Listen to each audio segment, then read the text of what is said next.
Happy Halloween, everybody! Saints delivered nothing but treats yesterday, and a Raiders beat down. The Saints are alive and kicking in the trash can known as the NFC South. Thomas, hit that intro. G'day, it's Stevic from 12 Ninja here. And look, if you like American football, you should check out Saints Happy Hour podcast. I personally know fuck all about American football, other than it's a bunch of massive blokes wearing spandex, shoulder pads and helmets, running around with throwing a football. In Australia, you don't throw footballs. You punch it or you kick it. And there's no protection. They're all naked. And there's sharks and crocodiles fired out of cannons onto the field, and we all stand around and drink blood watching it. But if American football's your thing, you know what to do. Saints Happy Hour podcast. Stick it in your ear hole.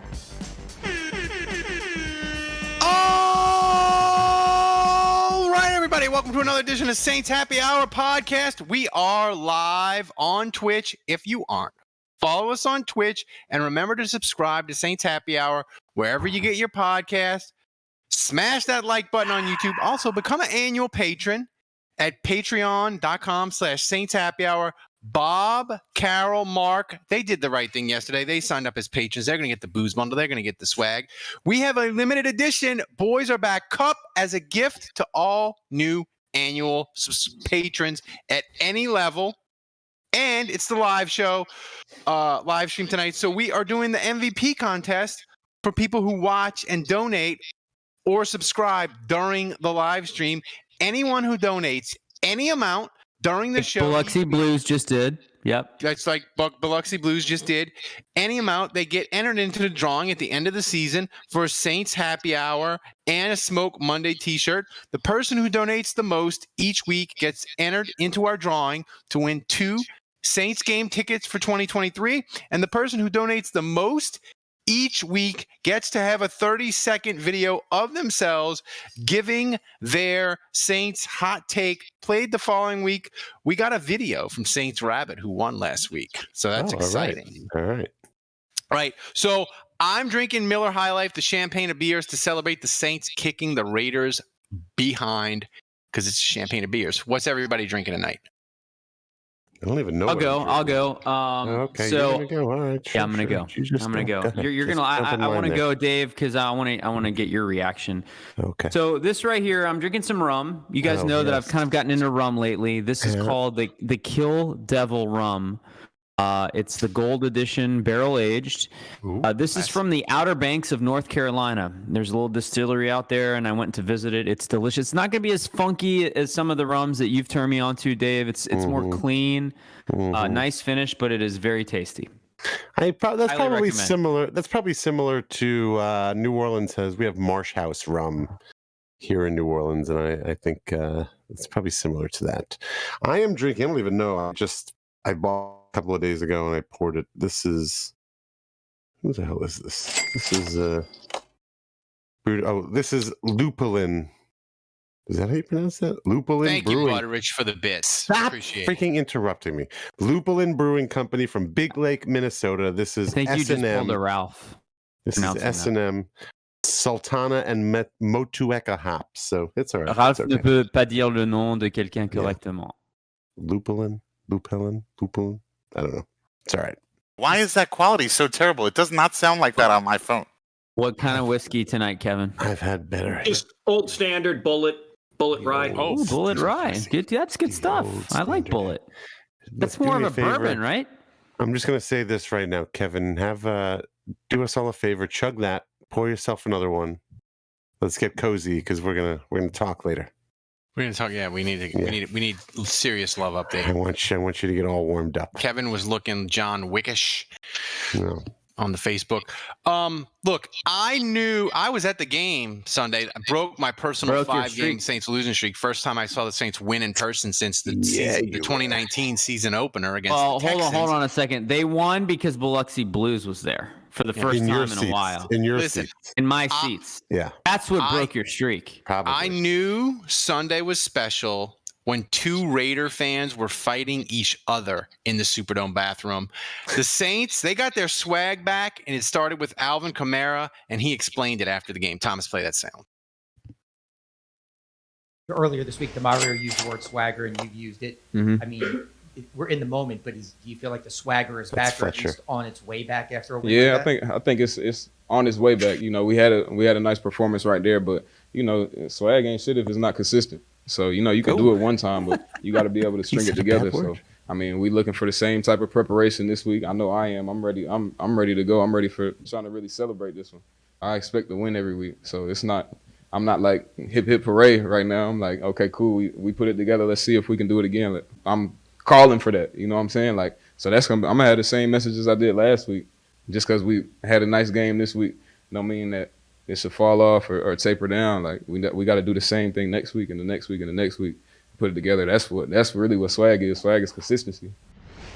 Dude, I gotta say, all respect to Kamara there. That soundbite is incredible because I feel like he's reining in the horses. He's letting everyone know I just played an amazing game, but in case you forgot, we're just 3-5, and we're going back to work, and we're gonna go do it again.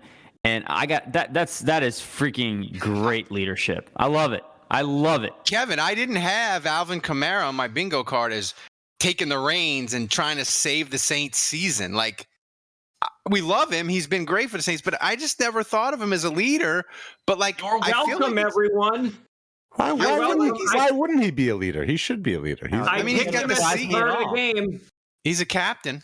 He's a captain now. But I'm just surprised. Like, he's kind of been low key and fun. But I never thought of him as a leader. But like Tehran is gone and Drew Brees is gone. Like, who else on offense would it be? No one. It's him. Yeah. Cesar Ruiz. Get out of here. Get out of here with that. Jameis. Is it the time to play the rap from Jameis now? We'll get to Jameis contributing to the team, even though he doesn't. That rap was awesome, actually. Sure. But Dave, why is that quality so terrible? It does not sound like that on my phone. I felt like even though the Saints only scored 24 points on offense, they were pretty freaking dominant. Like, should have been 27. 27. Let's miss the kick. But I felt like the offense played outstanding, even though they only scored 24. Yeah, they did well. They matriculated downfield well. They moved the ball well. Dalton made certainly plenty of good throws, good enough, good checkdowns. Let Kamara do his thing. But we've been joking this whole season about wanting to see the defense play with a lead. Well, we've also wanted to see the offense play with like a nice lead too, and we got to see what they can do when they're pro lead. I'm pro. Yeah, wasn't that you, Dave? Weren't you the guy that said, "Yeah, what happens when the defense has the lead?" But wasn't that you that was like, "This defense sucks so bad that when they have a lead, it doesn't matter. They're just going to give it up." I was, and up until you didn't really understand how having a multiple score lead makes the team one-dimensional and how that's advantageous. You know what? I know you think this is your big gotcha moment, buddy, but it ain't. Okay. Explain that, please. Yeah. Okay, I will. I mean, yes, you are right that I said the Saints. They don't do anything even when they have the lead. We saw that. We saw in the last few games. The Saints had plenty of opportunities. We did not see that. No, we Hatchet did. John just gifted a sub to Jerry Jr. Right, you know what? Stop right there, Dave. Kevin, can you please run back your "let's just enjoy the moment" speech? Can you summarize that for us again? I think we need that. I think Dave of all people needs that right now. Yeah. No, what I was going to say is, before I was rudely interrupted, is that the Saints defense has had the lead in the past and they've given up. They've proven that. They've shown that. This game, the Saints had the lead.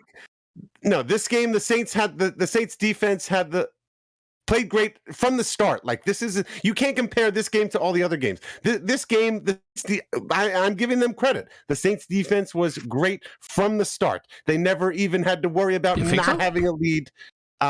This was incredible. And look, for me sitting in my seat, not watching it on TV, not the commentators are saying, like, my perspective, like, I had Devontae Adams on my fantasy football team. I mean, he was just shut down. I mean, they just shut him down. I mean, Alontae Taylor, like, are you serious? Like, Alontae Taylor is the guy that is shutting our defense. We got that dog. You know. The defense was absolutely amazing, and they were amazing from. So this wasn't the same as them playing mediocre, needing a lead to pump themselves up. Like, they came out pumped up, and that's the way they need to play every game. This is what we need from them every game. I implore you, Dave, take 25 seconds out of your day on a Monday and read the rundown. You just jump ahead. No, I do read the rundown. Burn the rundown to the ground. But Kevin, Andy Dalton's the quarterback now. I feel like he needs to stop trimming his beard and he needs to become Ginger Gandalf from Lord of the Rings. Yes. I mean, 22 of 30 for 229, 2 TDs. Like, that's all you need. That's literally all you need. Dalton-y. You get the run game going. The defense check it down to Kamara. The defense does its job. That's all you need. 229 yards, no screw-ups. One screw-up. He got lucky. One. All right. Very, very limited screw-ups. And you can win football like that.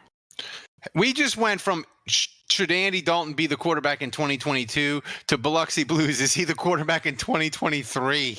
No, we're not having that. Let's slow our roll on that one. Listen. Maybe. Enjoy the week goes not only for Dave, but all you goofballs that want to be like, oh, well, maybe we need to think about this for 2020. No. We are enjoying shutting out the Las Vegas Raiders, a team that I thought was going to come in and beat the Saints. Me too. I was delighted to be not only wrong about that, I was delighted that Alvin Kamara was running and catching touchdowns and all that kind of stuff. I enjoyed it thoroughly. Yeah. I enjoyed it thoroughly. Dave, how much did Jameis's rap contribute to the victory? Thomas, play the rap and then we'll discuss. I didn't even hear the rap till afterwards, so yeah. Hopefully this was amazing. We won't get copyright struck, from Jameis. Meet and see. JJ, doing everything, we gonna have it our way. No Burger King. I'm talking about team. New Orleans Saints, you know what I mean. We gotta represent the city up in here. We're doing everything, and I might shed a tear. I gotta go hard. I gotta go in, and now we gotta go get a. I hope you got that. We in here. Let's go. Meet and see. It was terrible. It was so corny. I mean, I wrote a better rap. Why is that quality so terrible? It does not sound like that on my phone. I wrote a better rap in high school where I was talking about me and Natrone Means walking down the street. I feel like that added 10 points. I feel like that added 10 points to the Saints win. Jameis should write bars and do the Who Dat chant every home game from now on. Well, who's against it? I like that you have a fat head of his rap lyrics. I have a fat heavy rap. Your dad just said it sounded worse on his phone. That's pretty mean, Mr. Juge. He's not eating the W, he's rapping the W. Oh, that's funny. He could do one, and I'm not about to read this wall of text that Who Dat 118 just wrote. But I'm gonna showcase it though.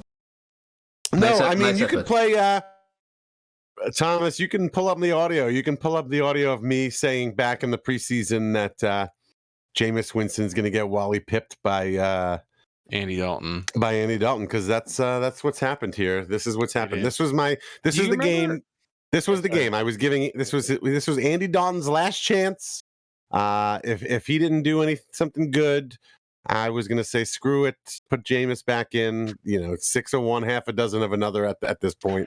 But he did well, so he's pulling you back in. Let's ride.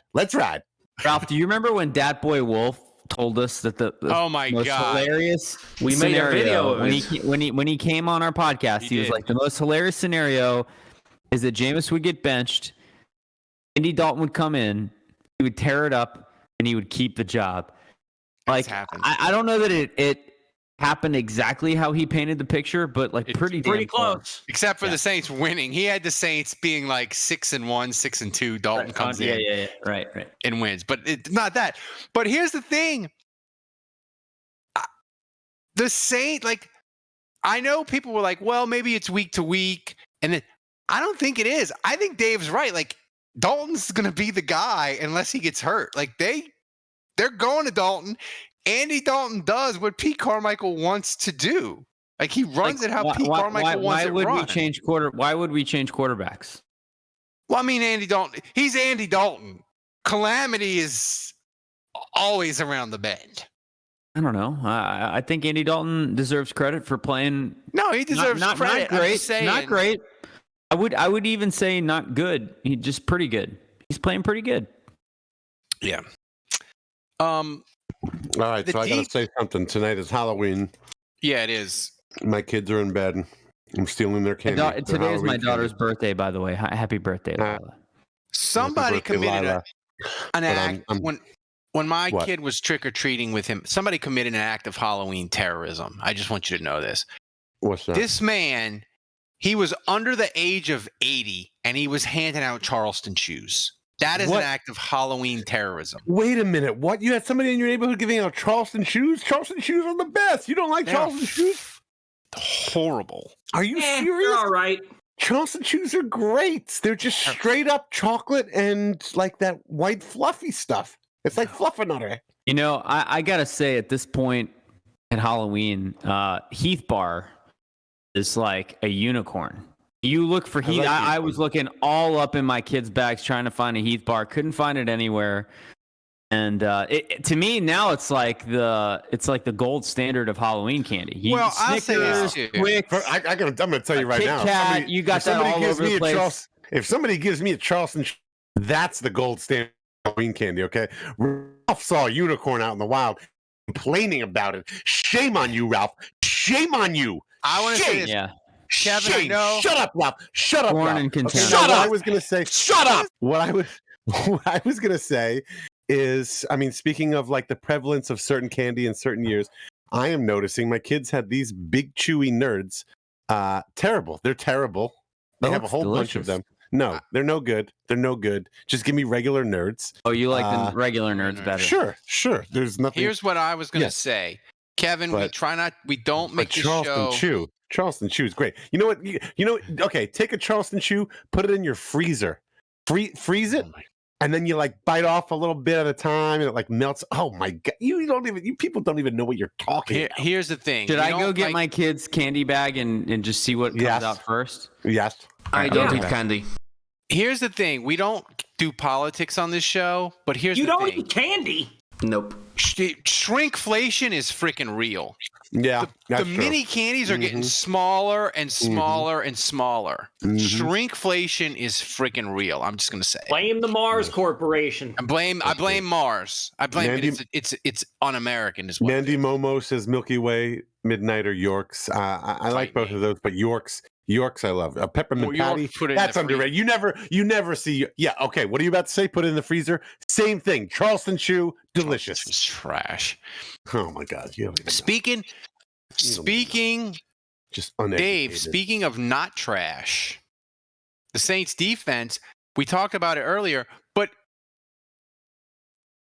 I'm trying to figure out with the Saints defense, is it back, and how much of this performance was the Saints and how much of this performance was the Raiders' offensive line being terrible and half their team having the flu? Which, by the way, the Saints got injury breaks in this game. First time all year.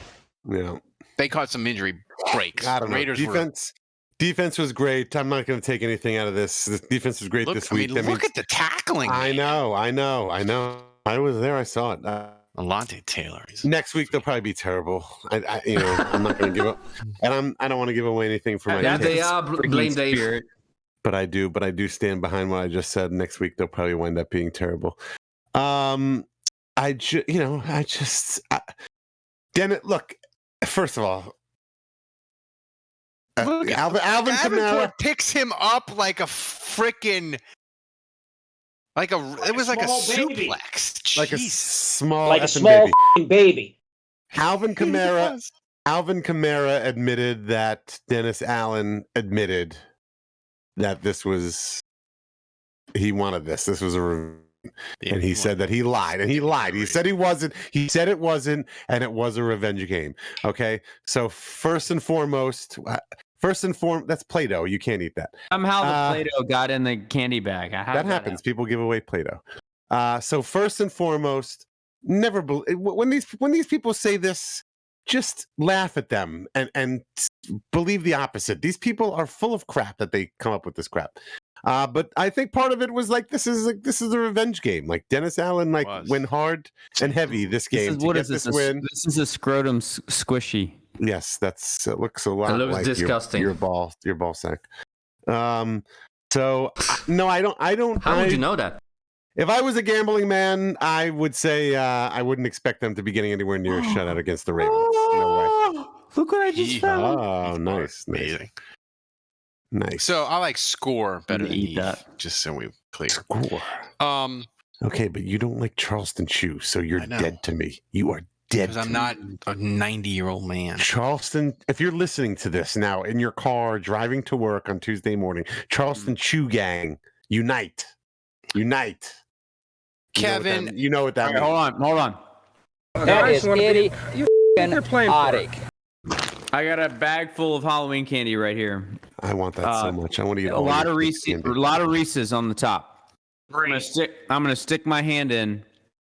We're gonna see if you guys can guess what I pull out of here. Dave, any guesses? Milky Way. Mini Skittles. You think Skittles? Okay. What about you, Skittles. Ralph? I'm gonna say a Hershey's bar, like a mini Hershey's. All right, I pulled two things out. We got a Snickers. Ooh, Snickers. I was close. And this one's unique. Look at that. Rolo? Is that a Rolo? Oh, I love me some Rolo. I'm gonna eat the Rolo. That's my favorite. Maybe Rolo. I went mining in there and I actually found a Heath. So success. Living life.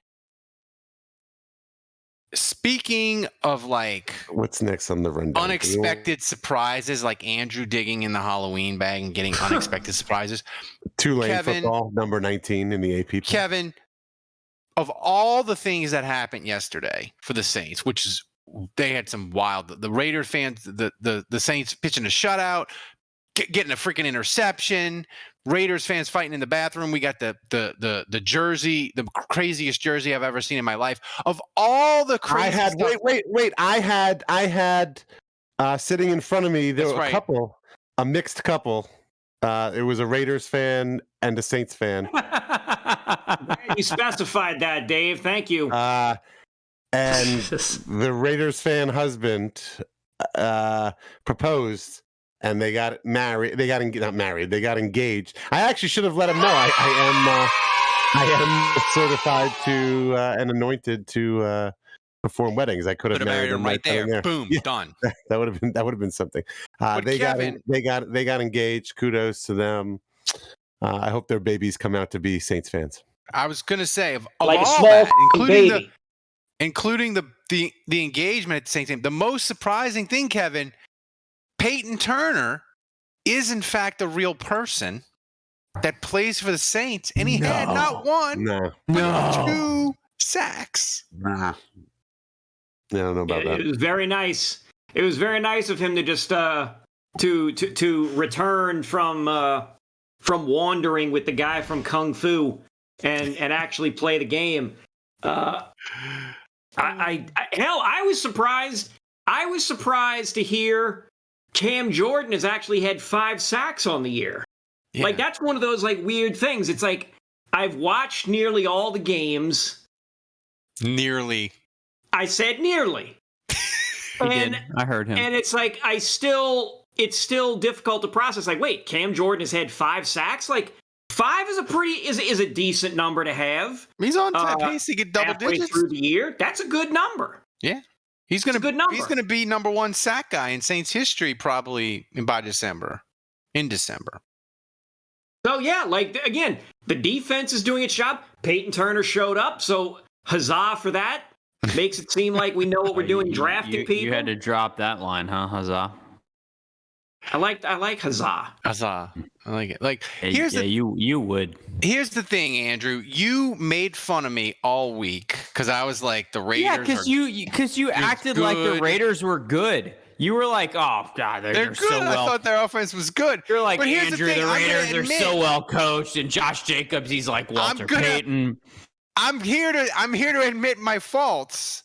And okay, I'm listening. Go ahead. And Thomas, play the video. How many Hail Marys are you about to give me? How many Our Fathers? Go ahead. Like a ton. This is better than that. Thomas, play the video of the Raiders are in. This is egregious coaching, by the way, and Andrew's going to explain it. Raiders are punting on like 4th and 2. And explain to the people what is happening in this punt. Josh McDaniels got pantsed by Dennis Allen and the Saints. So you guys probably know which Saints coach I'm referring to if I tell you that I was texting with a Saints coach. But I texted a Saints coach about this. Yeah, it was Rob Ryan. But I texted someone, a source, and I said, to me, this looks like egregious, like malpractice. And I just want you to confirm that what I'm seeing is indeed egregious malpractice, okay? And so what I learned is a little peek behind the curtain of what the Saints, nomenclature terminology is. You might remember this personnel grouping that you see right here that we're playing on the film. This is what the Saints call a stay personnel. And what that means is that they leave the defense. You see the linebackers are still in there. You got a Debo, you got Chris Harris. You see the defensive line is the same. So basically the only guy they replace is one of the safeties, and they put the punt returner back there in place of one of the safeties, and everyone else on defense stays. Now, earlier in the season, you might remember against the Bucs, they tried to do this. They tried to do stay personnel, and they messed up, and one of the special teams guys ran out, and they got a flag for it. They got 12 men on the field, and it gave the Bucs a first down. So, like, trying to do this bit them in the ass. But I remember that very well because I was like, oh, this is interesting. I've never seen the Saints do this before, where they leave the defense on the field and just replace one guy with the punt returner, where they don't have the normal jammers, they don't have the normal punt block guys or whatever. So, Taysom Hill's not in there, and Dwayne Washington, whatever. So this is really interesting. So they call this stay personnel. And I texted my guy and I was like, why are they running a fake punt here? And he's like, well, it's really awful coaching. You should never run a fake punt against stay personnel. It's like a cardinal sin. It's known as a cardinal sin. And so you look at the Raiders, brand new coach, brand new coaching staff. Clearly they didn't do their homework. They didn't watch the film. They didn't see. Right. They should have called timeout there.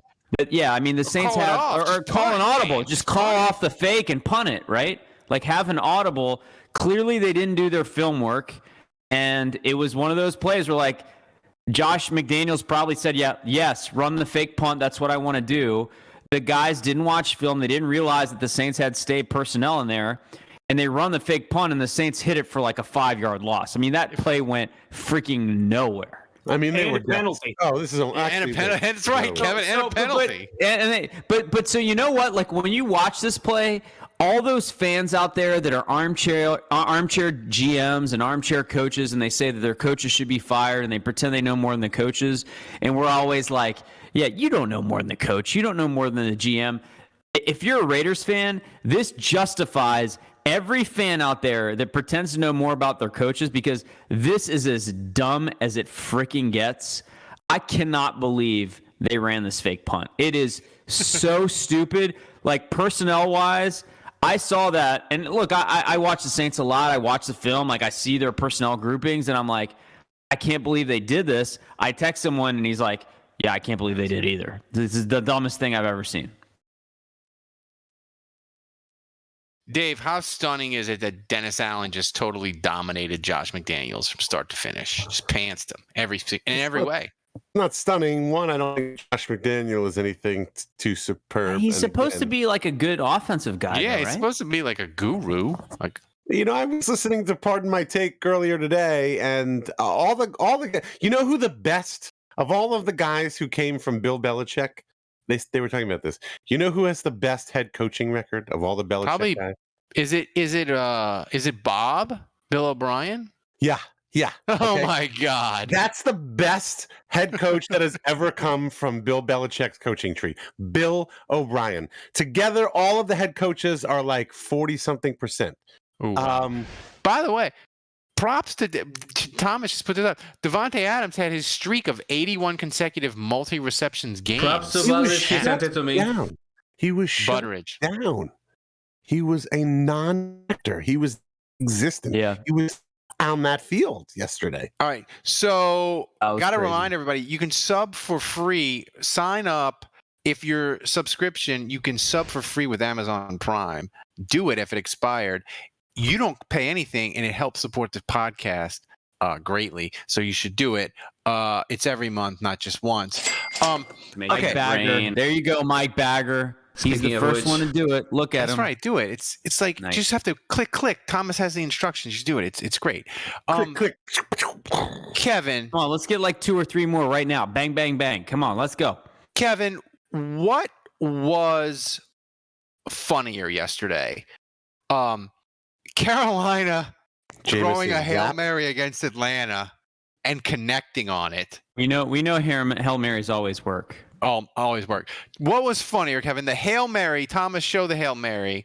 And this Hail Mary, I never got to see this. I didn't see any of this game. This isn't like a tip drill miracle. This was like PJ Walker throwing a laser beam to DJ Moore. This is a great throw. This is a way more impressive Hail Mary than this is a great penalty. Way more impressive than the one Jameis threw against. And then your boy DJ Moore takes off his helmet. And Carolina has to kick a 47-yard extra point. The dude misses it. But then he misses a chip shot field goal in overtime and crushes my dream of 3 and 5 all across the board in the NFL. That's not even really like your typical Hail Mary. He hit him in stride. That's just a laser beam. Yeah, that wasn't I'm heaving it up. Let's just see who comes down with it. He was running in stride and caught that. Yeah. So, Kevin, what's funnier, that... Oh, well, let's watch. These kicks just broke. That is a long-ass extra point. That is so they got pushed back because he got a penalty because he took his Yeah, I mean... Unbelievable. Atlanta totally deserved to lose that game. And then he misses the shot. But Kevin, what's funnier? Quote Clint Eastwood in Unforgiven. Deserves got nothing to do with it. Deserves got nothing to do with it. This game looks amazing. I'm sad I missed this. Is this going to be replayed? What's funnier? The end of the Carolina game. Here's the chip shot. This is like they missed that. They missed to win the game. Dude, that was to win the game. That was not even close. This is amazing. This is so great. I hope the Carolina announced team equivalent to Hendo scream no. Why did he? How could he do that? And then of course Koo just bangs it through the middle. But Kevin, what's funnier, the ending of this Atlanta? Get him. He got that dog in him. What's funnier, the ending of this Atlanta Carolina game, or this jersey that I saw at the Saints game, which is 100% real? Your boy at the Saints game is wearing a half Saints, half Raiders Ken Stabler jersey. Thomas, put that up. What is this madness? Kenny Stabler hasn't played for the Saints in 39 years.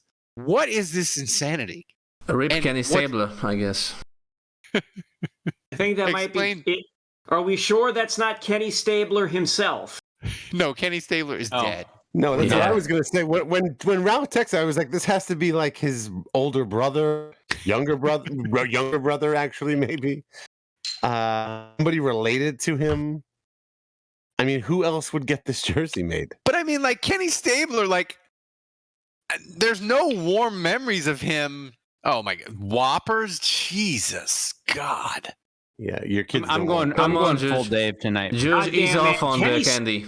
Kenny Stabler was born in December on Christmas. He was born on Christmas, 1945, in Foley, Alabama. Wow. Good Lord, dude. He's not like he did anything. Who for makes the the calls like, that make that jersey? Terrible. That's a custom jersey. Yes, that's not cheap. I wish we could see the front because I want to see how I don't know, how good is that? Is that an actual custom jersey? Ralph, or is that like some pictures? That guy either knows a guy or his wife sewed that together. Like he went DIY on it. It was far away, Dave. I had to click, $250. and Thomas had to do work to make it enhance. But that's the craziest thing I've ever seen. I mean, look at that. Zoom in. They cut the B in half, so half even. Ralph, did you get B close falls enough on the to him? bisection there? Look at that. Ralph, did you get close enough to this guy to figure out who he was rooting for? Work. No, I saw him and I was like, I got to get a picture before he gets out, and I got That's the picture. true. Good question. You don't know who he was pulling for. I can appreciate. He was rooting for the team that wins. Listen, I can appreciate the craftsmanship, but again, let us rewind to that podcast from 2009 against the Cowboys, where the lady was wearing the hat with the half fleur-de-lis, half Cowboys star. You need to have the courage of your convictions.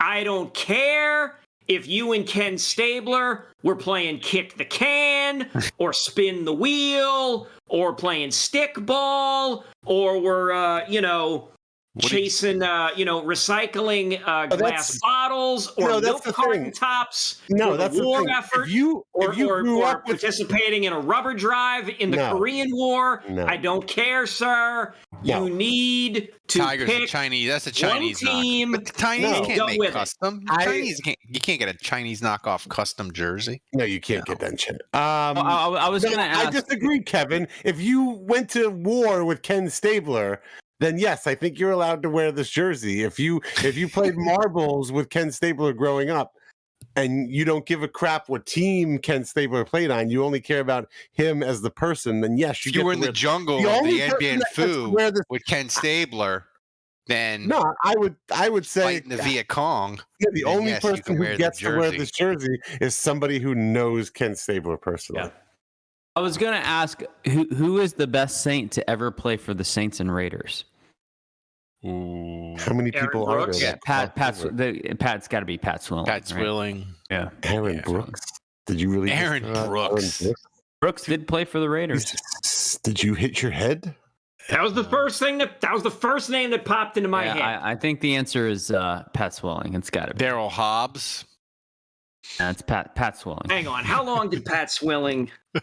It doesn't matter if he played 1 year for the Raiders. I think the answer is Pat Swilling. It's Pat Swilling. No, it does matter because I would like to know. Yeah, right. He had a good year for the Raiders. I think at least one. Yeah. Here's the thing. One more football actual football thing before we get to the Dave Cariello panic meter. Andrew, you got like 30 minutes. Alontae Taylor, he looks freaking amazing. And we were all like, I was hot on Alontae Taylor. I gave him a good grade, and then I got a bunch of shit from Nick Underhill. He was mad at me about praising Alontae Taylor. He looked at his film and he sent me a bunch of bird's eye view, eye in the sky stuff. Yeah. And he is not down with Alontae Taylor. What did PFF give him? PFF gave him a good grade, but I think Nick was just like, hey, other teams are going to see this on film and they're going to attack it. And my thing with the rookie is like he's going to see that on film too, right? So the question then becomes like, does he adjust? Do his coaches teach him? Right. So that can go both ways. But I got to admit, like Nick was. I mean, he sent me some stuff where, like, as great as he looked, there was some stuff to clean up for sure. Well, I mean, Did the he thing own is, you I or like. not, Andrew? I want to see. I want to well, see how Mark. Taylor responds when he gets burned. Like when he finally gets burned bad. How does he bounce back? Short memory. You gotta have a short memory. But like a closer. Dave. Yes. Payton Turner now has 2 sacks. I don't know who that is. Is he on this team? I think he might be. Who? And he blocked a kick. If I said to you, wait, I'm getting something in my left ear here. Wait, what? I'm being told Payton Turner was our first round draft pick. Oh, okay. Yes, wow, crazy. Jesus. Yeah. So if I said to you, that was dumb, Dave. Yeah. Payton Turner, 4.5 sacks for the 2022 season. He's over, got under. I couldn't take that Ralph's harder. pants just I got couldn't take tighter. that harder. I don't even think he's going to finish the next game. He'll be injured before the next game. Something Kevin, will go over under 4.5. Something will go wrong. I'm sorry. Hate it. Over under 4.5. Payton Turner. Payton Turner pick. Hate it. Say that again, Ralph. I've been hearing Dave murmuring, and that's all I can hear. 4.5 sacks. Payton Turner over under. Rest of the year? Yeah, you got to get to 4.5 for 2022. He needs 2.5 more sacks. I think Dave is on horse tranquilizers tonight. Over. It is. Oh, Kevin going aggressive. Kevin, you're out of your mind. Jerry has a good question. Hey, Jerry has a good question. Than you are at present. Jerry has a good question in the chat. No. Thoughts on Sean Payton visiting last week? I don't like Sean Payton visiting. I'll let everybody say. Sean Payton is like an ex, and he's put the Saints in the friend zone. And a lot of Saints Twitter and Saints fans are cool with it. I am not. Sean Payton, don't go to Pelicans game. Don't go to facility. You broke up with us. Be gone. Go hang out at Fox. Go hang out with Colin Cowherd. Go to LA. I don't want to see you. I don't want to know you. You left us. Sean, this is Dave, the other host of this podcast. You can come by Airline Drive whenever you'd like. Stop by.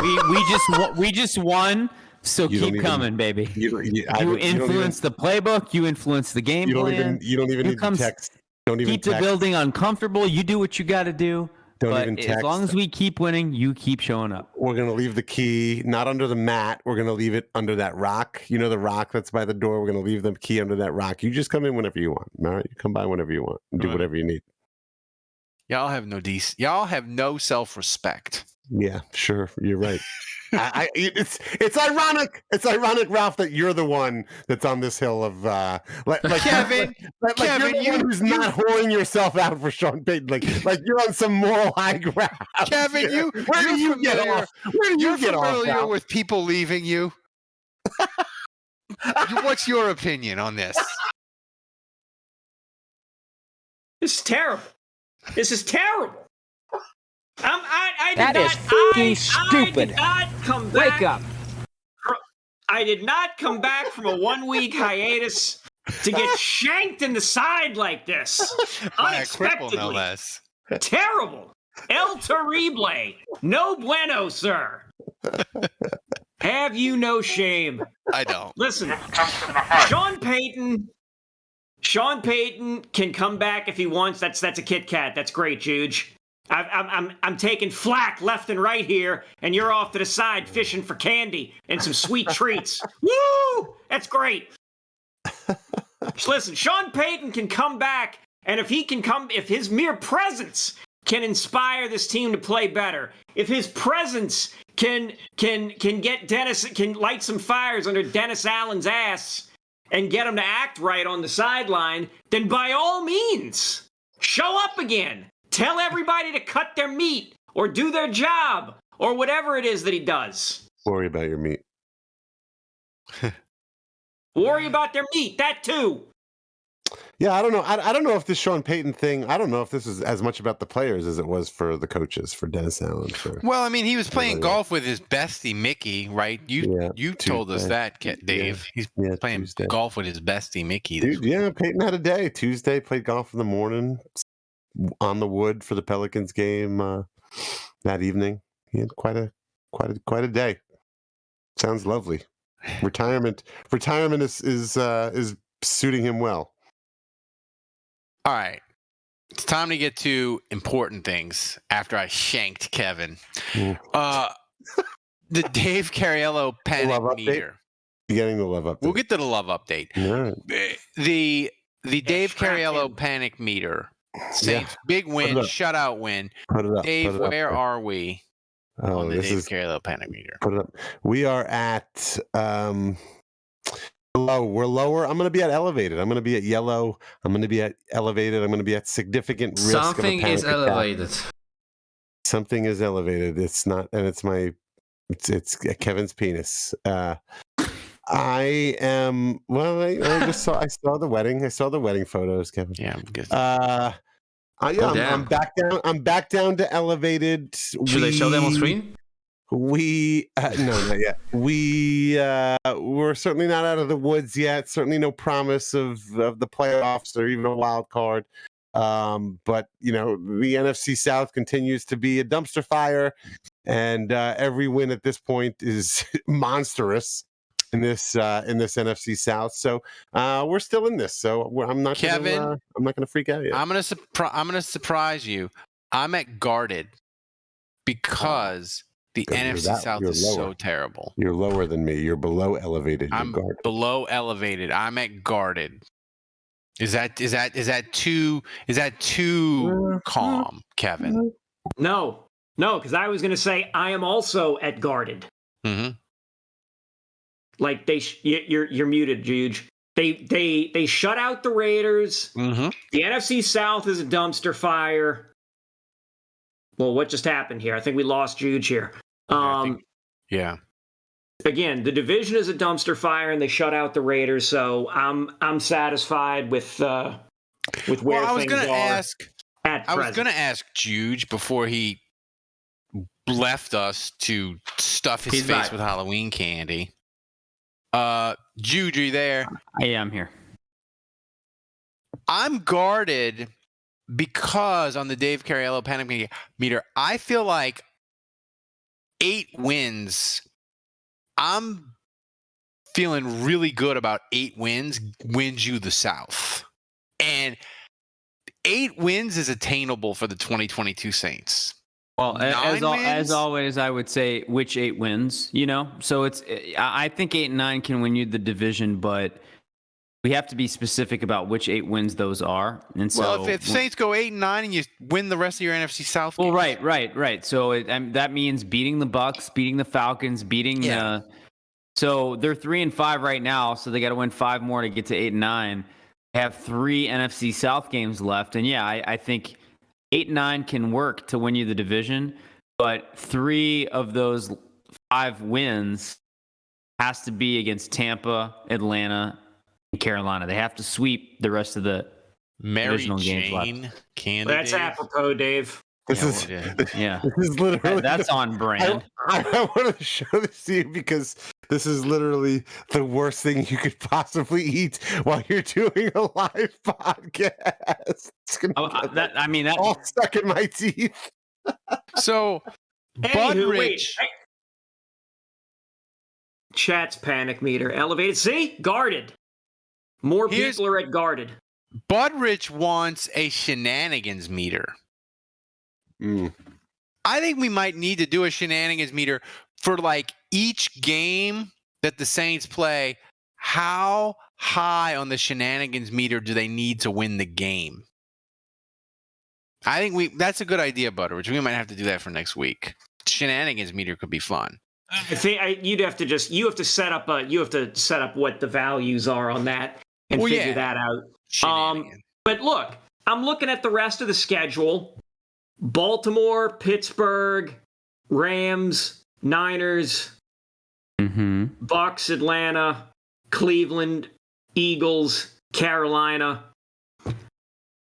Are there 5 wins in there? I don't know that. Yes. I don't know that there's 5 wins, Kevin, but I can tell you. Literally, your whole point, this whole point was if a team can get to 8 wins, they can get the division. I think they can get to 8, but I'm just saying, I don't know if there's 5 wins in there, but I can guarantee there's only going to be one game where the spread's going to be bigger than a touchdown. Like Philadelphia is the only game in there that's going to be bigger than a touchdown spread. Like all those other games are going to be Baltimore -2, Saints -2.5 at Pittsburgh, Atlanta, like Tampa -4. Like all these games are going to be coin flip games. Is my point. I'm looking at this. It's like, are there five potential wins in this group remaining? Who are they going to beat? They're not going to beat Baltimore. Carolina, Tampa, Atlanta, the Rams, and Pittsburgh. Steelers. That's your 5. And the Browns. They're going to beat the Rams? You think they're going to beat the Rams? Deshaun Watson will be back for that Browns game. I don't care. From the massage. I don't care. They'll beat the shit out of him. I'll enjoy that. I don't know why you think they're going to beat the Rams. Yeah. Solve your problems with aggression. Look, and none of the division games. The Rams yesterday. The Rams are terrible. And by the Kevin, way, I don't know. And none of the division games. Kevin, if we beat the shit out of Deshaun Watson, do you think he'll need a massage after the game? Sure. I hope he gets a big burly fella to rub him down and ice him down after the game. Biloxi Blues says Saints going undefeated. I like that Biloxi Blues. Positive. I'll have what she's having. If you can't be irrationally positive after the Saints win 24-0, you can't be irrationally positive. Look, if Biloxi Blues goes to every game for the remainder of the season, then yeah, I believe it. Who dat 704 says Brady could go God mode any week now. Brady is cooked. Where? Dude. Where do you see that? Where? Like, Brady is cooked, dude. And Brady, Juge, explain to the people really quick your theory about how Brady is killing his wide receivers. Oh, yeah. So Brady's gotten to a point where he doesn't want to go vertical anymore because he doesn't want to get hit. So he's throwing a lot of a lot of hitches, a lot of slants, a lot of dump offs, a lot of check downs. And he's letting his guys run after the catch. And so I believe that when you look at Mike Evans and Godwin, and Julio Jones, they're all getting knocked out of games. They're getting beat up. I think it's because they're catching a lot of short balls, and then they're running after the catch, and they're getting blown up by safeties and linebackers. And so I think the style of play in Tampa has kind of forced the issue for a lot of these issues that they're having in terms of injuries on the perimeter, because it's all like he's basically forcing them to play like running backs. He's killing his wide receivers because his wife left him. That's what you're saying. Yeah. All right. So Kevin, the trickle downism from you know what Tom Brady could have been doing. Here's the thing: Tom Brady is like the rest of us. All right, he lived like Dave, like Ralph, like myself. He definitely did not live like me. And for a couple months, he dropped his kid off at school. At 8 a.m., 8:30. He got the call at 11. It's like, Tom, what you doing, bro? Like, your kid's coughing. He's too sick. He's too sick to be here. You got to come pick him up. So he's like, oh, fuck. He's on the golf course. He's like, sorry, bros. I got to leave. Kid's coughing too much. I got to go get him. And at some point, he told himself, this sucks. I'm living the life of Ralph and Andrew and Dave, and I hate my life. I hate it. And I know I have a supermodel wife. I know Giselle's my wife, but she's bitching at me, and this sucks. I want to go back to my bros. I want to go back to the league. This is awful. I'm living the normal life of the Andrews, the Ralphs, the Daves of the world. She wants me to fix this garbage disposal. Call the exterminator. The gutter is not working anymore. There's a leak in the roof. I gotta replace some shingles. I got a 9-to-1 window where I gotta wait for the roof repair guy to show up. When's he gonna show up? I got a tea time. Let's go. So he's living our life. I actually play golf every morning. And he's hating his life because he has to live like us, the rest of us laymen. And, so everything terrible that happens to him on the other side, I love it. I love every second of it. Hate watching Brady is very important part of my 2022 NFL football experience. Kevin, it's time for the hot take of the week. Are you ready with the script? Yeah. Hang on. Let me pull it up. Week. Yeah. All right. I got the whole thing. So are we going to launch the screen? Yes, we are. It's time for this week's hottest take of the week on the Hotline, sponsored by JLD Hot Sauce and Knives.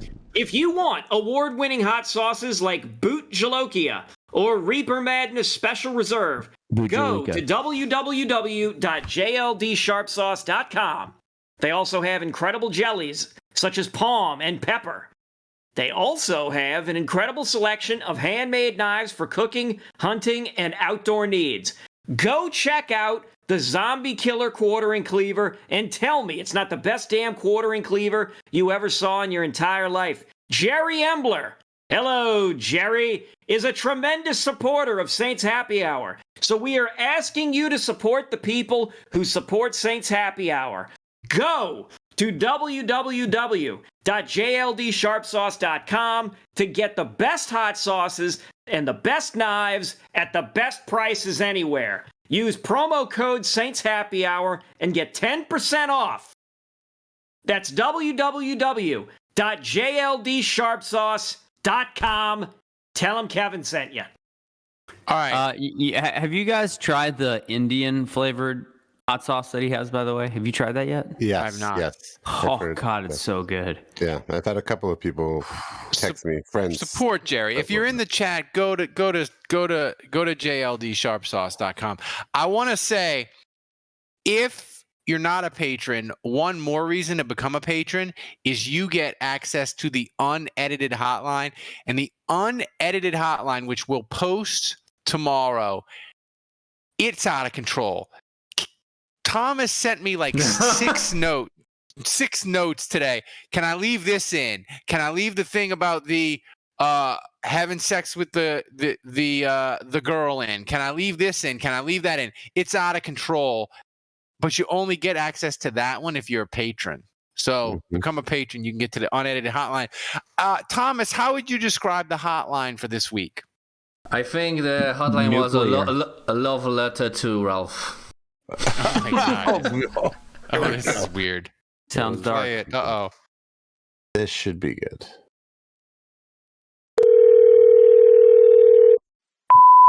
It's time for this week's hottest takes from the Saints Happy Hour Hotline. Well, that was a ton of fun, and I don't know what's more incredible. The Saints win in the presence of Ralph, or the Saints just win. A shutout. Wow, that was incredible. And, you know, I'd like to thank Mr. Dave Carriola for being the only one who had the balls and the intelligence to say the Saints were going to win it.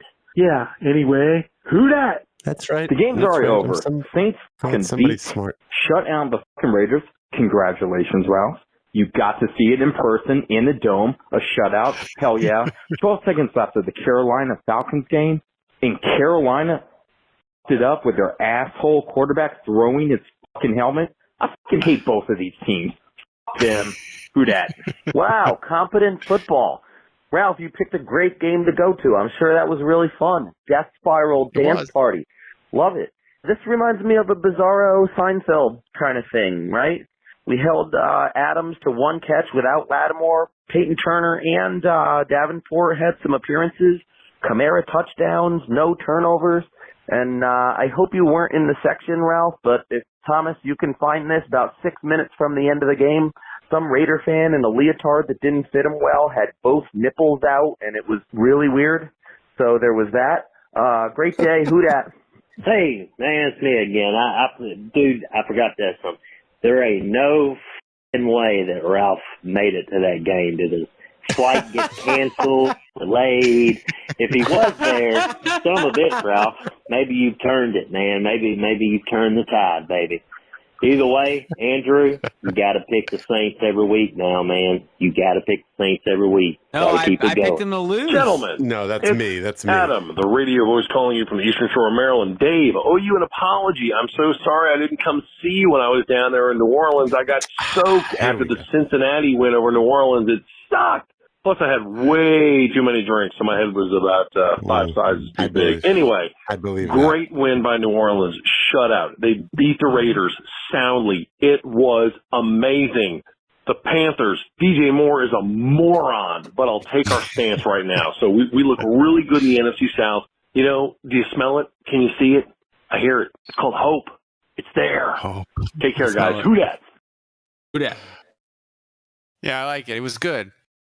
I don't know if I'll be attending any more games this year. Maybe one. I want to talk about something real quick, which is radio voice Adam talking about drinking a little bit too much. Yeah. And I want to talk about Dave in the Superdome. Yeah, he was drinking in the Superdome, but you know, we talk about our bougie off. A lot of you like to accuse me of being a little bit too bougie, but I don't know that I was the one housing a carafe of Cab Sauv. The Superdome. I will confess. Now I didn't pay for this, but I took my buddy Joe, and he had an all-access pass because he's involved with the Saints. I guess is all I'll say right now. No. I'm just trying to think of how I say this. Yes. No, he's involved with the Saints. So he gets an all-access pass during home games, and so he was able to go into like the Bunker Club right next to me. But yeah, he was like, "You want to drink?" And I said, "Yeah, sure, whatever you're getting." He was like, "Well, let's just get a bottle of wine." And I'm like, "Okay." I didn't know that was a thing. I didn't know you could get a bottle of wine. I thought you had to order them one glass at a time, like a normal person. But yes, apparently you can buy a whole bottle of wine. So we indulged, and it was nice because the guy who was sitting next to me, he lives out of town. I think he lives in DC. He normally sells his seats, and I think he didn't sell his seats to this game. So we were out. It was like sitting in.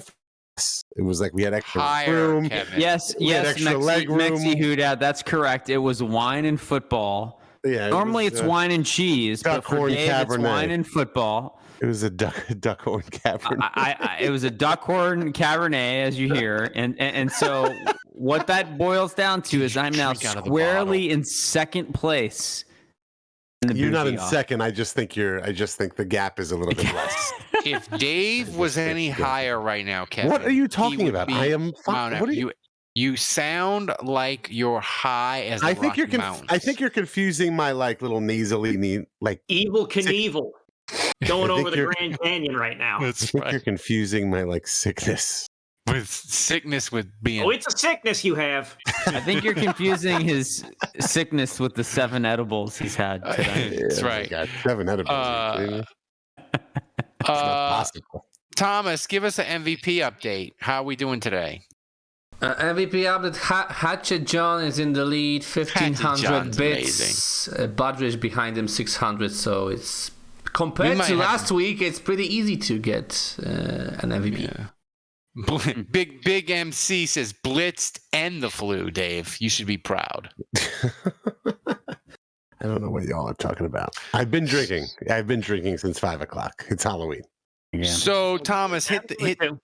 Well, no. Before we get to the music, I saw Kevin on the Facebook. You looked amazing, Kevin, in the all black. Love update. Come on, we need a love update. Let's go. Let's. Do we have a picture? Do we have a picture? Do we not have like a? We don't have a theme song for the love update yet. We need like some kind of theme song. Maybe a patron could do a theme song. Yes, Kevin. It seems like things are getting serious. No. I mean, like a normal. Tiger Saint said, "Have you been drinking meth knock for Halloween?" No, but you know what it is? We are getting so. This is it. Real close. Halloween marks the end of non-meth knock season, and November 1st. And November tomorrow. 1st. Do you do it for breakfast? 1st. That's it. We're officially in November. The autumn season. Yeah. So, Kevin, love update. Next weekend is daylight savings. Yeah. So went to the wedding. The wedding was at this old theater. And it was like you don't get into this theater for a handshake and a bottle of expensive wine. We're talking like this is like a high five. This was a high five. You got to be Kevin wedding. Held. Yeah, you got to be. You can't just be. And so this was a friend Sean of Orleans. Yeah. This was a friend of hers. Her friend is wealthy, or her friend. And the kicker, And like, so they got married on the main stage in the theater, and like everybody was just sitting in the theater rows. Yeah, it was like a Broadway show. I was confused for a minute. I was like, That's really weird. Is it like getting married in like a Stanger? I'm talking, Dave. I want to hear this. Essentially, yeah. It's like a Broadway type theater. That's wild. Okay. And so the cocktail hour and the food was served before the wedding because of some weird scheduling thing with the theater. Well, so the ceremony itself was 5 minutes. Nice. That's the way that sounds like a perfect if somebody's ceremony. paying 5 figures for a wedding, we're going up there and we're doing Hamlet. Like, I'm getting my money's worth if I'm spending that kind of money. So we go, the thing ends, and then all the, oh yeah, there I am. Like, the pants are a little baggy in this photo, but I tell you, a little loose. A little loose, but they were very comfortable. They were very comfortable. Kevin, classy. Kevin, I'm not a suit guy. I hate wearing suits. When I was trying this whole thing on, when the guy was pulling stuff off the rack, suit guy. I told him I hate wearing suits. Just give me something roomy, and we got something roomy. Well, if it makes you feel any better, Kevin, I mean, I won't speak for myself because I look good in suits, but I get the sense that Dave and Ralph are not suit guys either. No. First of all, I am a suit guy. I went to a private Catholic school. I had to wear a jacket and tie every day. I have an assortment. I have an assortment of professionally tailored suits. Wait, no, Kevin. My question was going to be, those pants did look a little baggy. So my question was going to be, did they get any tighter later in the evening? The guy over Kevin's left shoulder looked like somebody just farted. The pants did not get tighter later in the evening. Interesting. There was a lot of drinking going on, and I tend to. So we had a problem. Whiskey. No. Too much whiskey. Man. No. You want to talk about how it just got tighter? I tend to. I'm not like a wedding big crowds kind of person. So when you've got big crowds and like loud music and like people, I don't know. I didn't know anybody at this wedding with the exception of my date. Alone. So what I do is I kind of just withdraw, and instead of just being instead of being like a crab about it, I just sit back, I kind of observe, I smile, I try and just enjoy whatever, and I just drink. Okay. So all right. When the time comes, Dave, it's starting to all make sense why Kevin torpedoes his life at weddings. It's all starting to come together. I'm gonna get to that in one sec, but can we just talk about this picture here? Was this like, instead of like a step and repeat, they had like a thing where you could pose here in front of the stage? Is this like who took this photo? My date did. Oh, okay. And I took similar photos. Okay. And I took similar photos of her. You decided to stand. Yeah, I decided to stand like that. Yeah, you look like you're running for district attorney of a small town. That's all I need to know. I just needed to know whose decision it was for you to stand like that. That's all. Vote Kevin Held. He'll keep the criminals at bay. Me, I decided to do that. Okay. Saints will go undefeated. So anyway, I'm a little concerned. I'm a little concerned that you and going to weddings with women are kind of like a death knell for your relationship. Yeah, no. I feel like the clock is ticking. Here's the thing. Here's the thing. I shift Kevin. Dave just comes in to finish the job. No. It's okay. No, it's okay. No, because we were going to have I had a conversation. A conversation. So it's over already.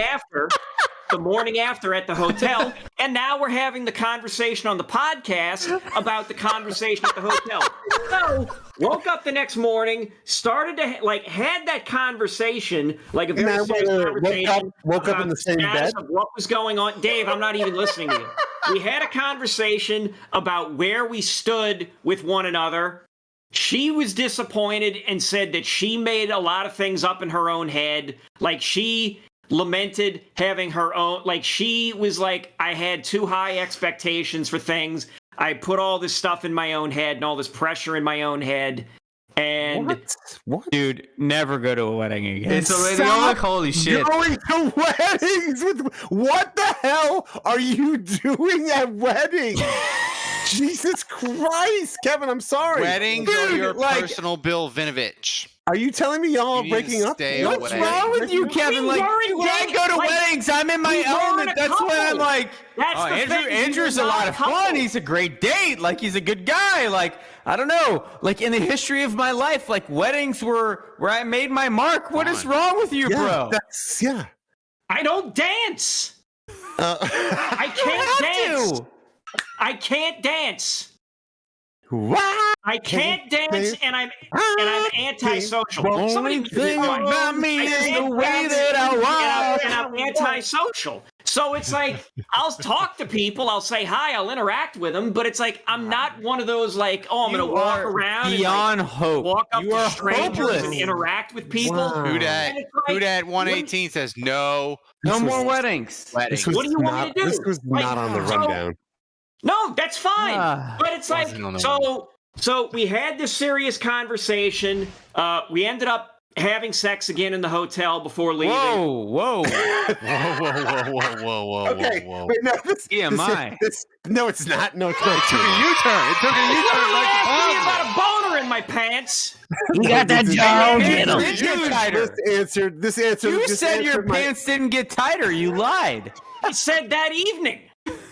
Oh, okay. Maxie Houdat says what he's hearing is Kevin needs a strong wingman. Yeah, he does. He does. Or a I hype think man. I think I need to For be a threesome. Listen, so we hooked Maybe up she wanted a afterwards. threesome, man. Kevin going to weddings is like him storming the beaches of Normandy. It's just like a bloodbath out there. Jesus Christ. Jeez.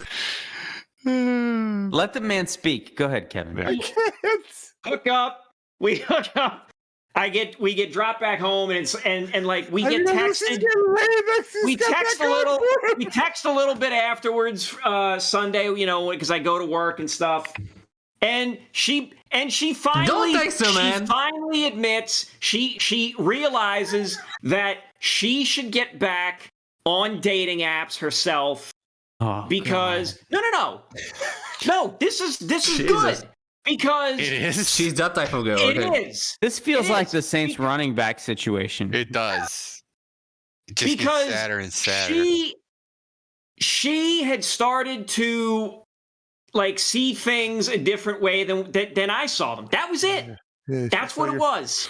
Face in the light of day. That's all. I am speechless, man. Do you think Why are Dennis you Allen had this speechless? conversation with Jameis? Where he's like, I just see things. Kevin needs coaching. Jameis. Yeah, I don't know. Kevin's love life is the Saints season. Here's what's funny. Here's what's hilarious. Wrong This is the same person. And again, I this is a good woman. She's nice.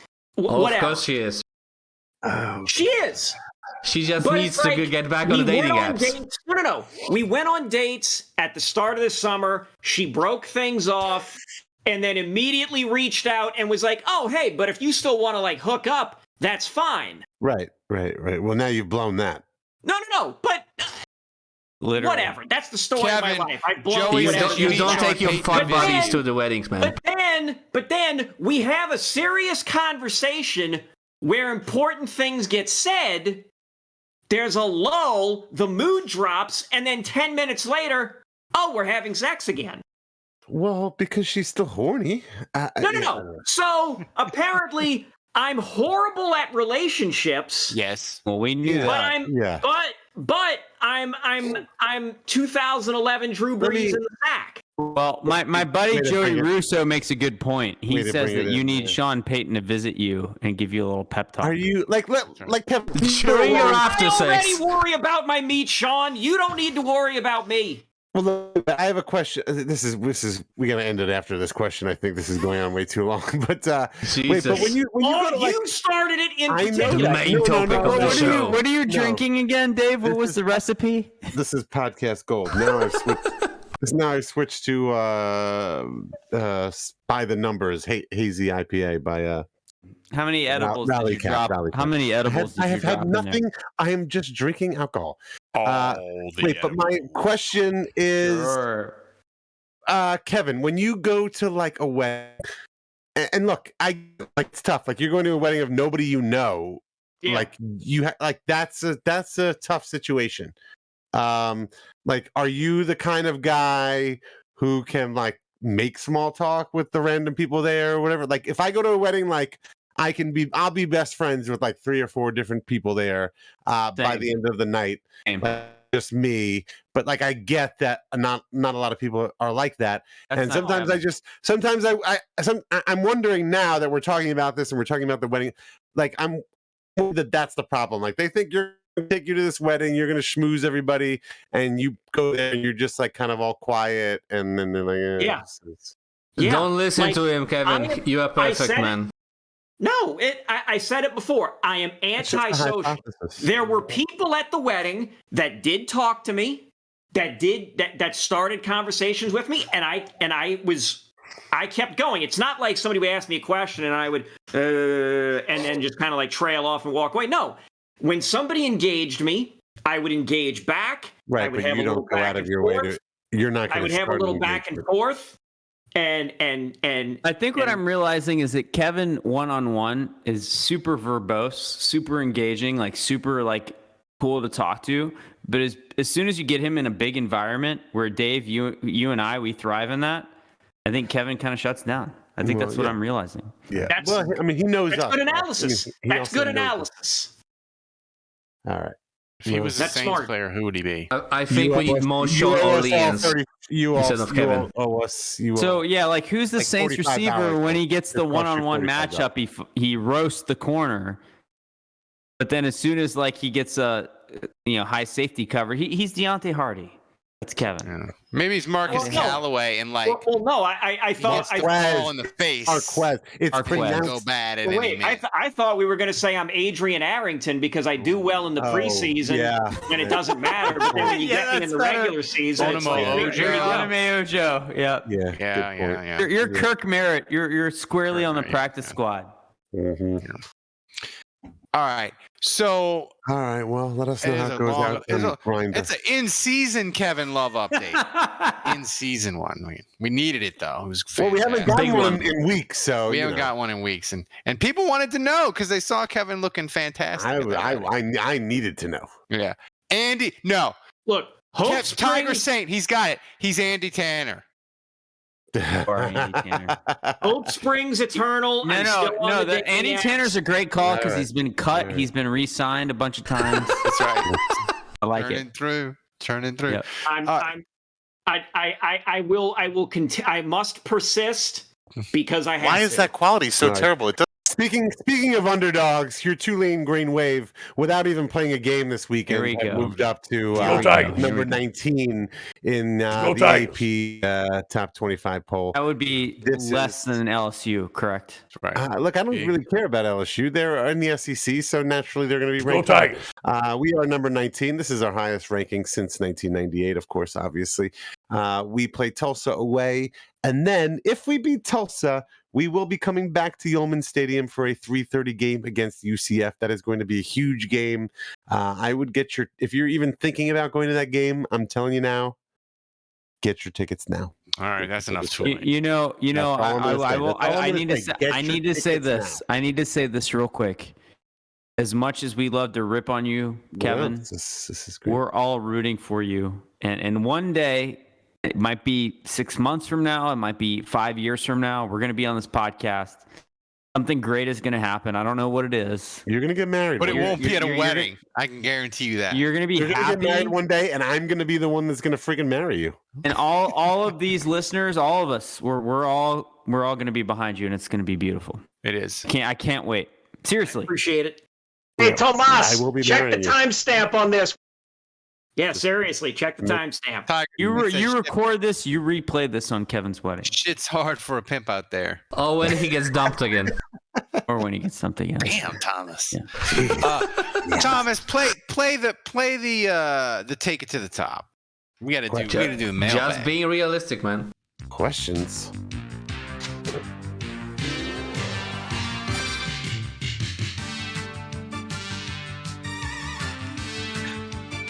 No finger guns, Kevin. No finger guns, Sorry, Kevin, that's my fault. Depressive finger Thomas. guns. What you got for us?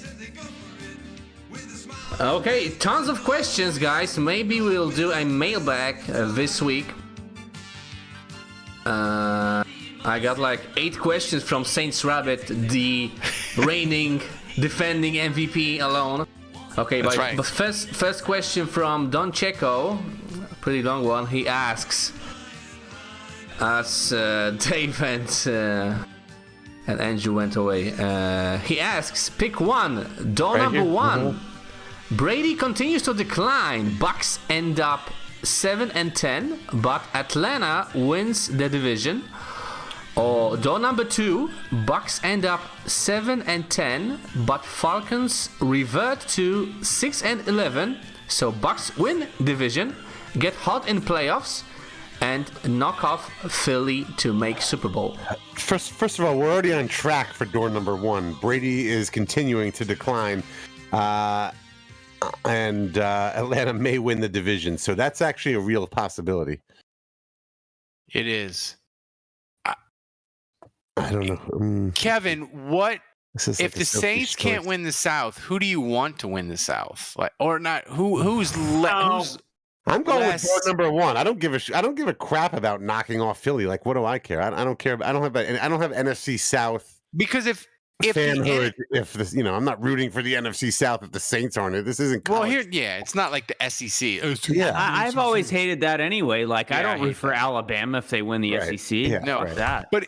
But here's my question, Kevin. If the Saints aren't going to win the South, and it's going to be a laughing stock, and it's going to be 8 wins or less, who's the least painful team to win the South if it can't be the Saints and it's a joke of a division? None of Because the that's above. a tough call for me. None of the above. If I had, okay.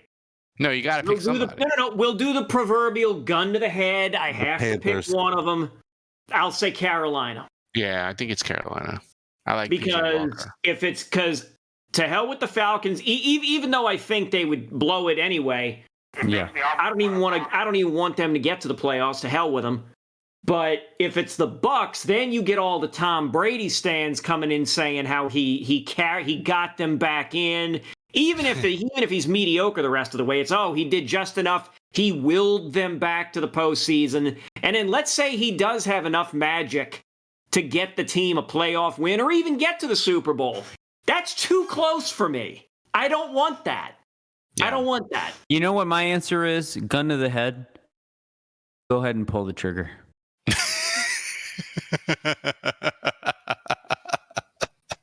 Papa Jude, in a video game. Papa Jude, your son is talking crazy here. Come get him. That is the correct answer. Don't make jokes like that on Twitch, Andrew. For the I'm record. just saying.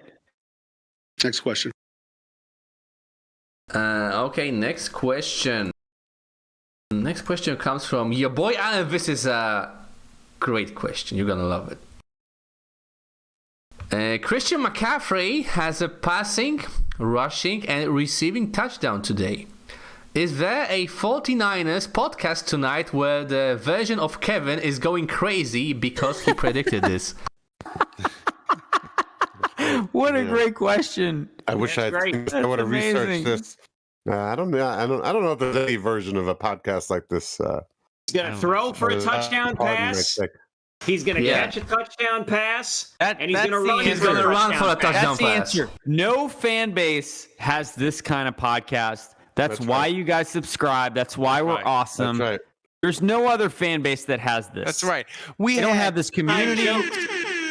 They don't have a segment that talks about one of the hosts on their show and his dating life, his shit show circus of a dating life. We don't have anything like that. No, and we You're had welcome. a record. We had 2,000 people download the show on Monday, but we only have 332 patrons. So support the show, support the community. We need your support. You get free swag. You get in the Discord. So do it. Do you think the Jaguars have a host that sucks down Halloween candy and drinks rum. Like, you think the Lions have that? No. Oh, I don't think so. No. Next question. Only us. Okay, next question from Purveyor of Awesome. He asks, was Doug Marrone the best addition the Saints made this offseason? I want to answer this question because I was given a lot of grief yesterday. And I was told that I need to harp on this. So I'm going to do it. I'm going to take 10 seconds here.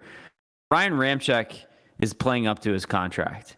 He went up against Max Crosby. Max Crosby had no sacks, had no QB hits. Ramczyk is playing at an extremely high level. Cesar Ruiz, he was known for green dogs and stunts. That's how you get him. That's how he's had. And, you can get sacks that way. And the pass-offs are super clean now. Ryan Ramczyk trusts him. He's been really, really solid. Cesar Ruiz is playing at a high level out of nowhere. Eric McCoy is a great center. It's good to have Andrews Pete back. And then James Hurst is playing better at left tackle than we expected. The Saints' offensive line is top 5 in the league. You look at what they've done the last 4 weeks. Andy Dalton has been sacked 2 times. The way they're running the football with Taysom Hill and Alvin Kamara, the way they're moving the football, there's no other way to put it. The Saints' offensive line has been incredible, and they deserve their due. And it's a credit to their coaching staff. I said it. There you go. Next question. Speaking of being held at gunpoint. Kevin comment. Yeah. On gunpoint.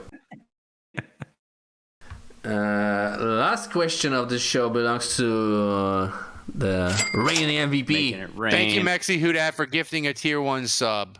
Speaking of which, is he in the MVP mix with that? He might be. We'll get that up in a second. Kinda. He doesn't have far.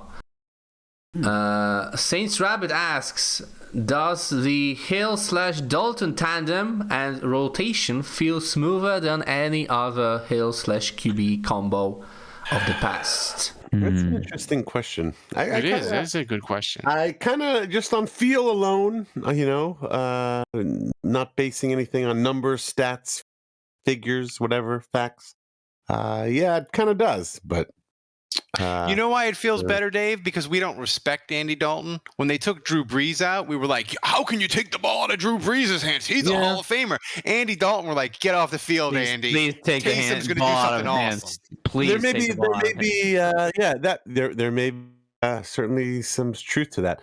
I hate when they take them out and they put either Andy Dalton or Drew Brees or Jameis Winston out wide as as if that's a potential option, a passing threat. I hate that. No, it's not that. It's not that, Dave. You don't understand. I don't. When they get in the huddle, it's right. They're looking. It's the personnel groupings that defensively they put in there, assuming that Andy Dalton is the quarterback. I hear you. And all of a sudden he splits out wide, and they're like, "Oh shit, it's Taysom at quarterback. We don't have the right personnel." So they're trying to get him in the wrong. I wonder if they're going to just blast Andy Dalton one of these days. They're going to blast Ginger Hammer into the sun because he's playing wide receiver. So Thomas, we'll do game picks, and then you can tell us who wins MVP. Yeah, as usual. Okay, so update from last week. Andrew, man, you messed up big time. You predicted the Raiders to win by more than 10 points. You locked it in, and you predicted Adebo as the third of the game. So for that, you get bonus -7 points, man. And now I'm winning. How did Kevin? Dave, wait, Dave, you're not complaining all of a sudden with his rules? Whoa. You sure you don't want to go nuts here with Dave? You should shut up, Thomas's weird rules. I want to know how Kevin. I want to know how did Kevin drop so many points? Oh yeah, he's complaining. I think the fact that Dave is complaining and asking for clarification right now when he's winning, Thomas, You should eliminate him. He should be. That should be -5. Automatically. I'm gonna give him -5 points next week. I think for complaining alone. What are we talking about? I'm not complaining. I'm asking. You're winning. Why are you asking questions? I'm trying to figure out what is going on. I'm trying to learn the system here. This is my game. Exactly. I'm the king of this game. I make the rules, man. So my question still stands. How does Kev have 6 points? I'm gonna get to it. If you stop interrupting me, man. Well, he can't figure out the bit. This is Jesus. Dave hasn't figured out the bit. Dave is clueless. All right. Clueless child. Rule here. Man, I gave you a bonus 1 point. What's on second routine here? This is ridiculous. And the people that are listening to this podcast back are going to be like, oh my God, David, I'm sorry. I feel so bad for you that you have to deal with listening to these idiots. I don't think they will. Okay. Here we go, Thomas. You ready? All right, so Thomas, I would humbly submit. I would humbly submit this. That I fell on the sword. I went down to 0 points so that the Saints could get a win, and I think there's a direct correlation between me picking for the Saints to lose. I'm starting to see this because I've been picking them to win every week, and they keep losing. Right? This is the first time I've picked them to lose, and they won. So there's a direct correlation between what I pick and how they perform, and I would humbly submit that you should factor this into your point system. You look, it's up to you. It's your thing. Look, I respect you, but I'm just saying, if you just want to consider the fact that I'm like falling on the sword for the Saints, it's just the thing. But I'm picking. You see, Dave, Andrew gets it. Yeah. So this is the Ravens 31, the Saints 30. And I'm going to pick them to lose. And look, this is a little bit hijinks. This is a little bit superstition. I picked the Saints to lose last week. It worked, so I'm going with it again. But I will say this: Alontae Taylor had a great game. Nick Underhill hates him for some reason, so I'm going with Nick here. I think Alontae Taylor, he put some things out on tape. Nick Underhill is going to be a third of the game. Lamar Jackson is going to see it. He's going to go after it. And Alontae Taylor is going to have one of those rookie moments where he thinks he's good, and there's going to be a rude awakening. He's my turd of the game. This is wild. I can't believe I'm even saying this, but I think Andrew might be pretty intelligent. Ridiculous. I just can't believe. I can't believe how we're in the handing club here, Andrew. Our very symbiotic. I picked the Saints to lose, even after I picked them to win this last week. The only one to pick them to win. But I'm picking them to lose this week. Ravens, I think, are a good team. I think they're team AFC. So I picked them to lose. I'm stalling here because I'm looking to see. I'll help you, man. I know. 17. No, okay, I picked the Ravens to win 28-17. So now that Dave, now that the Saints have committed to Andy Dalton, you don't need the flow chart of Andy, who's the starting quarterback. It helps. What big time is it? Is it east of the Mississippi? It kind of helps know who the starting quarterback of your team is going to be. Yes, I don't think that's a ridiculous ask. So yes, I'm picking the Ravens 28-17, just like Andrew, and just like Andrew, who is 7 points behind me. I am picking Alontae Taylor as the turd of the game. And again, I kind of feel like Andrew feels he's a rookie. He coming off a good game. I think he might get a little too cocky, a little Han Solo cocky, and come back down to earth a little bit. So the Ravens today, of course, traded for All-Pro linebacker Roquan Smith because, of course, they did, and he'll probably play against the Saints and be amazing. But the funny thing is, the Ravens made the Bears take AJ Klein, who I didn't even realize was still in the league, former Saints linebacker. Here's the thing with this game: Baltimore is pretty good, but their secondary is bad. Even though Williams is out for the year, right? Yeah, they're bad. The Saints are I think, can move the ball.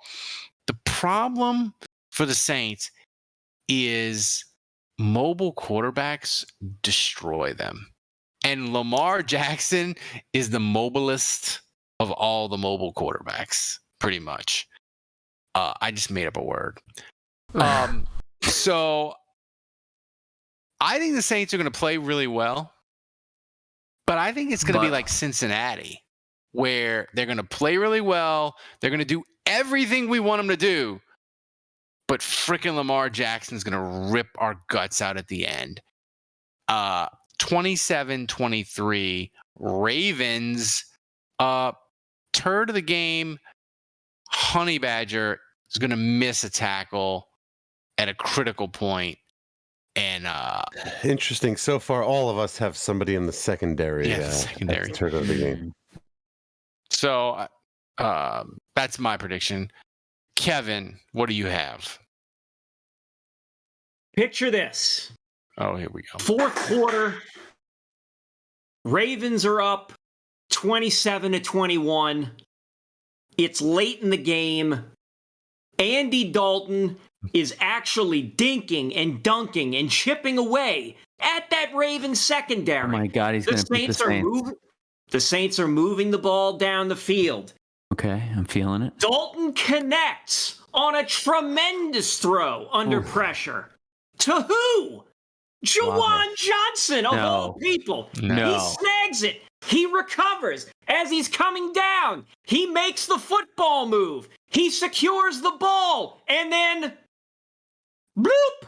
Oh, the ball comes loose. The ball comes loose. Juwan Johnson has fumbled the ball. The Ravens recover.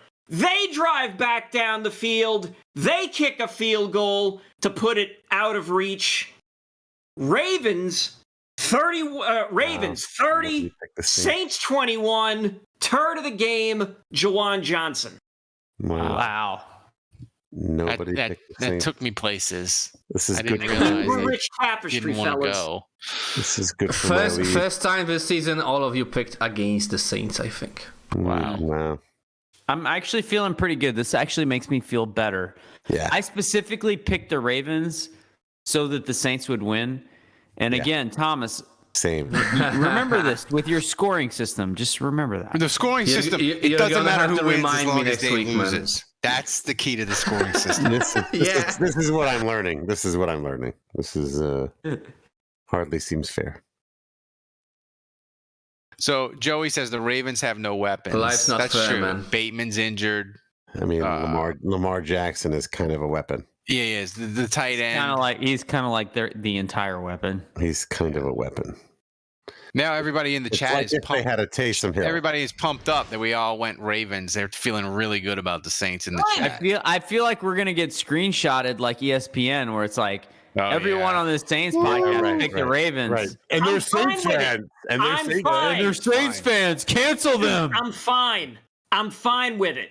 I picked against the Saints last week. I said Kamara was going to be shit, and the guy killed it. I love it. I don't care about if we go 4-5 and Atlanta loses, cancel all of our asses. I'm great with that. Here's the thing: if the Saints lose, oh wow, I was correct. Woo, bully for me. If I'm wrong, then the Saints win. Everybody's happy. That's right. Enjoy the moment. Yeah. Tell you. Joey says Davenport going to get a strip sack to secure the win. Maybe Davenport has awoken. You know, it's like he wakes up about November. So Thomas, before we get out of here, MVP, tell us the winner of this week, and then play the video from the winner of last week. Okay, so winner for this week is Hatchet John 13 with 1,500 bits. His second time. His first time was about a month ago, I think. And last week, Saints Rabbit won with more than 11,000 bits, by the way. And he sent us a video, guys. Yes, so let's see it. By the way, Hatchet John, I'm waiting for your video too next week. Hi guys, Saints Rabbit.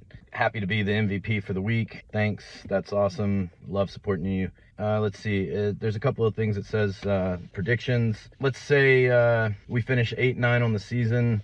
We win a playoff game.